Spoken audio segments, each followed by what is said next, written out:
Oke, halo teman-teman, selamat siang. Kenalin, aku Rizky Arfianto, selaku calon tutor asrama ITB 2024. Kali ini aku bakal jelasin standar operasional prosedur konseling semester 1 2024-2025 sebagai tugasku selaku tutor asrama ITB. Nah, sebelumnya, semoga aku bisa lolos ya, supaya teman-teman nanti bisa ketemu aku sebagai kakak konseling kalian. Oke, kita mulai aja. Standar operasional prosedur konseling semester 1 2024-2025 atau SOP konseling. Mari kita bahas pertama ada pra-konseling. Jadi di SOP ini ada 3 bagian, teman-teman. Ada pra-konseling, ada konseling, dan ada pasca konseling. Kita mulai dengan pra-konseling terlebih dahulu. Oke, kita mulai dengan persiapan konseling. Pertama, kita akan bahas mengenai kapan sih konseling ini akan dilaksanakan. Jadi konseling ini adalah merupakan konseling rutin yang dilaksanakan tiap 2 minggu sekali. Dapat dilaksanakan secara luring, daring, maupun hybrid.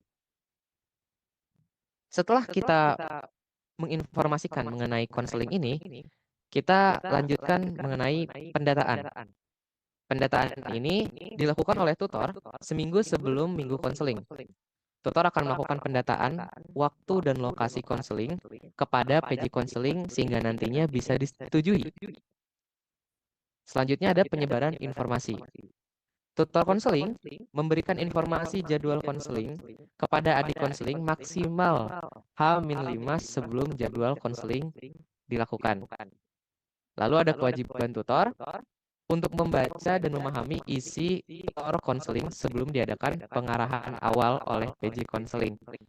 Jadi tutor-tutor itu melakukan persiapan konseling dengan membaca dan memahami isi tor yang telah ditentukan sebelumnya. Lanjut, ada pengarahan awal nih. Pengarahan awal ini dipimpin oleh PJ konseling, dilaksanakan maksimal H-1 sebelum minggu konseling dilaksanakan. Teknisnya apa? Pada pengarahan awal ini akan semacam membahas hal-hal teknis terkait tor konseling dan tentunya monitoring kesiapan tutor nih. Apakah sudah siap melaksanakan konseling di minggu tersebut? Dilaksanakan pula dapat secara luring maupun daring dengan waktu yang telah disepakati antara tutor konseling dengan PJ konseling selaku pemimpin. Selanjutnya ada ketentuan lain nih di pra-konseling. Segala kendala yang terjadi wajib dilaporkan kepada PJ konseling, baik kendala melalui pendataan, kendala mengenai tor, dan kendala lain perlu dilaporkan kepada PJ konseling. Serta PJ konseling berhak mendatangi langsung kamar tutor konseling apabila diperlukan.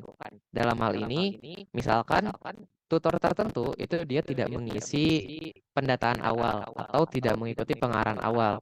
Nah, PJ konseling berhak nih datangin langsung ke kamar tutor konseling apabila diperlukan dengan mempertimbangkan kondisi yang terjadi. Oke, setelah pra konseling kita bahas konselingnya nih. Ada apa aja ada apa aja sih di konseling ini? Oke, aspek utama. Konseling itu terdiri atas 2 aspek utama, yaitu pembinaan dan monitoring. Pembinaan ini itu penyampaian nilai-nilai baik berupa pematerian yang dilaksanakan tiap konseling. Nilai maupun materi yang disampaikan itu sudah ditentukan yang terdapat dalam tor konseling. Makanya nih di awal si tutor konseling itu perlu membaca dan memahami isi tor konseling serta menghadiri apa ya itu namanya? Menghadiri yang tadi pengarahan awal. Nah, menghadiri pengarahan awal supaya pembinaan dan monitoring nantinya bisa berjalan dengan lancar. Aspek yang kedua itu ada monitoring.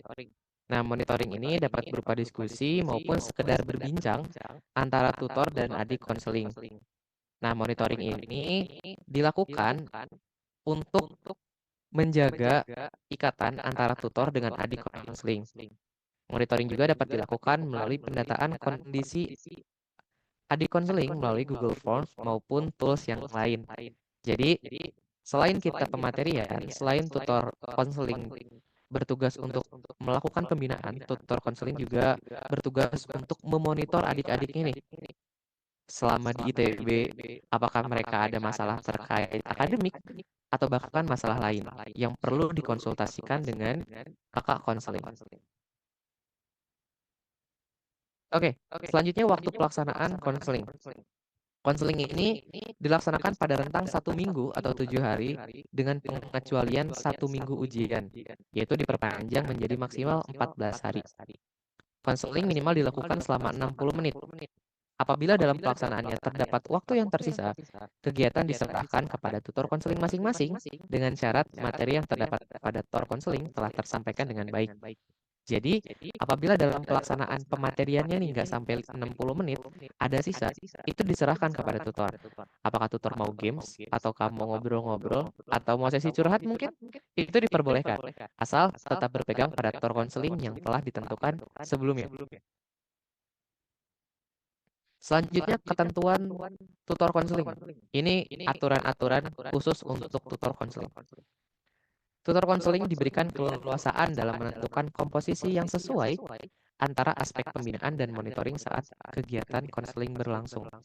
Jadi, apakah mau pematerian yang lebih banyak karena materi lagi padat? Boleh.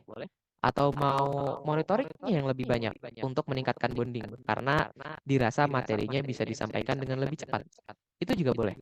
Diberikan keleluasaan kepada tutor konseling masing-masing.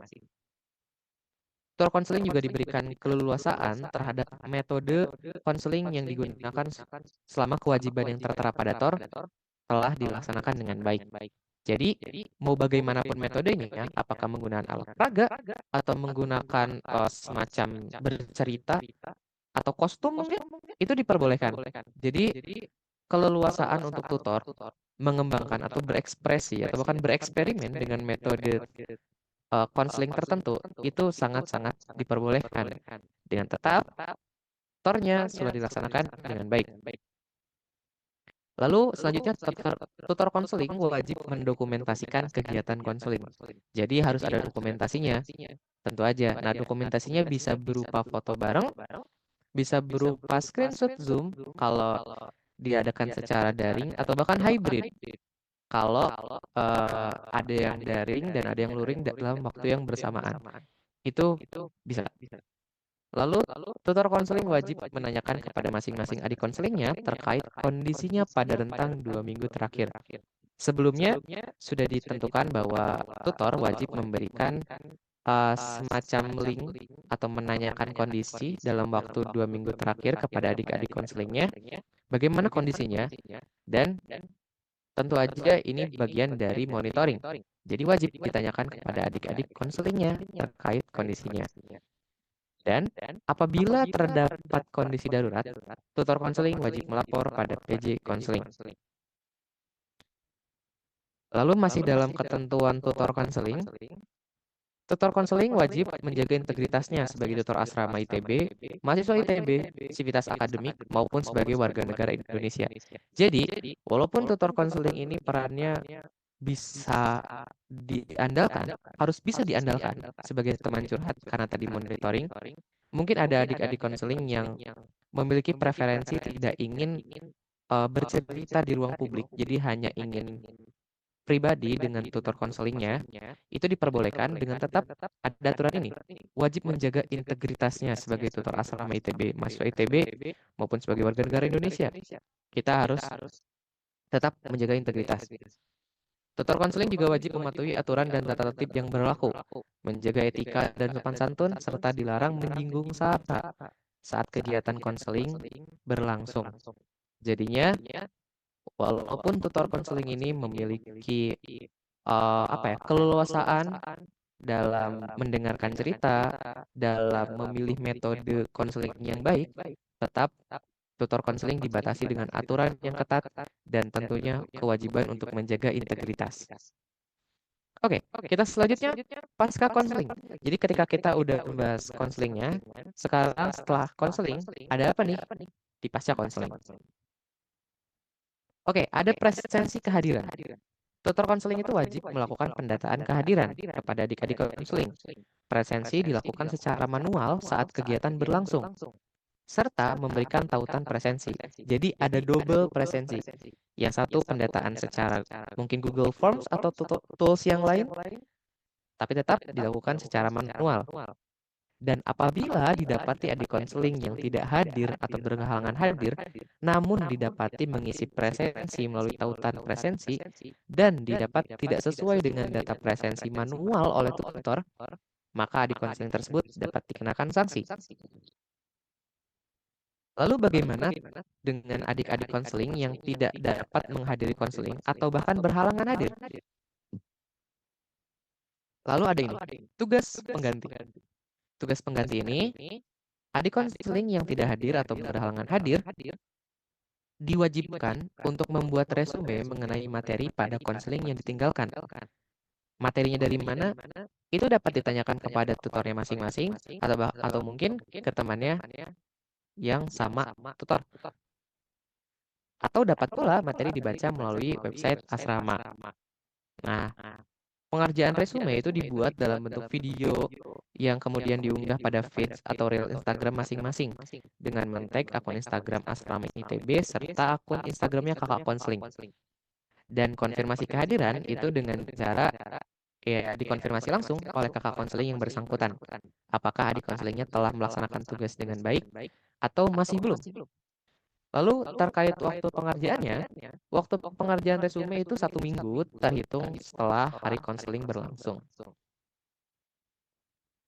Oke, selanjutnya pasca konseling juga ada kewajiban-kewajiban yang harus dipenuhi oleh tutor konselingnya masing-masing. Yaitu tutor konseling wajib menindaklanjuti terkait kondisi-kondisi yang dialami oleh adik konseling. Sebelumnya, pada saat konseling juga pada saat pra-konseling telah kita memonitor bagaimana kondisi adik konseling melalui bertanya langsung atau melalui tautan pendataan yang diberikan. Tergantung bagaimana tutornya masing-masing. Dan kewajiban setelah pasca konseling itu adalah harus ditindaklanjuti kondisinya.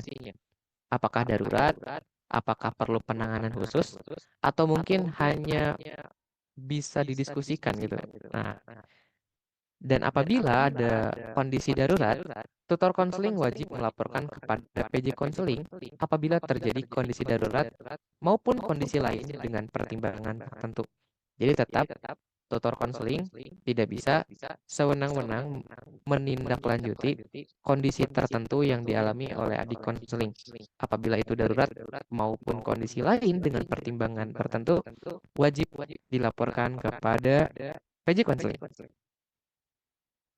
Sekian mengenai SOP konseling semester 1 2024-2025 oleh saya Rizky Arfianto selaku calon tutor asrama ITB.